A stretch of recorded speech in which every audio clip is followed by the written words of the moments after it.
السلام علیکم ورحمۃ اللہ وبرکاتہ۔ آج ایک ملنے والے ہیں، ان کا کال آیا تھا اور انہوں نے ایک مسئلہ پوچھا کہ مفتی صاحب ہمارے رشتہ داروں میں ایک بچے کی پیدائش ہوئی لیکن وہ بچہ جو ہے وہ مرا ہوا پیدا ہوا، تو اب کیا کرنا پڑے گا؟ کیا اس کی نماز جنازہ پڑھی جائے گی، اس کو کفن دیا جائے گا، ہے نا؟ تو میں نے سوچا کہ آپ لوگوں سے یہ مسئلہ شیئر کروں۔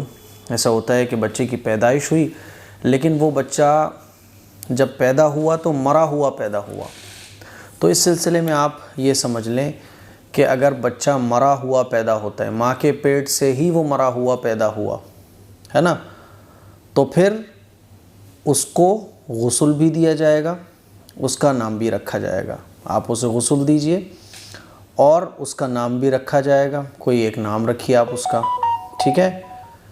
لیکن اس کو کفن نہیں دیا جائے گا اور نہ اس کی نماز جنازہ پڑھی جائے گی۔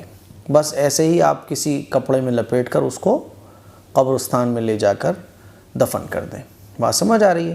اگر بچہ مرا ہوا پیدا ہو تو اس کو غسل دیا جائے گا، اس کا نام رکھا جائے، کوئی بھی آپ ایک نام رکھیے، اس کے بعد اس کو آپ کسی بھی کپڑے میں لپیٹ لیں، کفن دینے کی ضرورت نہیں ہے، نہ نماز جنازہ پڑھی جائے گی، ایسے ہی کسی کپڑے میں لپیٹ کر آپ اس کو قبرستان میں دفن کرائیں۔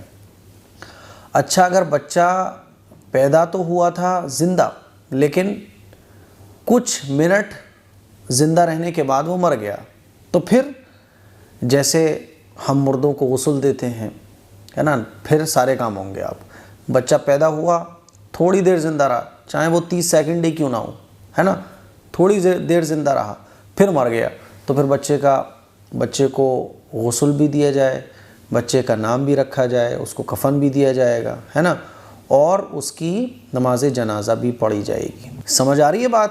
یہ مسئلہ اچھے طریقے سے سمجھ لیں۔ تو مجھے امید ہے یہ مسئلہ آپ کو اچھے طریقے سے سمجھ آ گیا ہوگا۔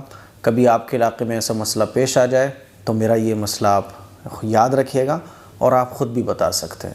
اس کلپ کو شیئر کیجئے، دوسروں تک پہنچائیے۔ السلام علیکم ورحمۃ اللہ وبرکاتہ۔